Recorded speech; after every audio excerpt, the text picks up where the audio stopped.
தெய்வம் வரும் மனித உருவிலே படித்ததுண்டு ஏட்டிலே.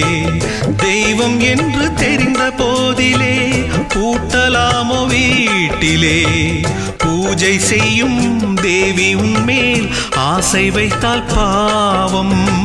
நானும் உன்னை தாரம் என்று ஏற்றுக்கொண்டால் துரோகம். ஜீவனுள்ள வான் நிலாவை நானும் சேரக்கூடும்.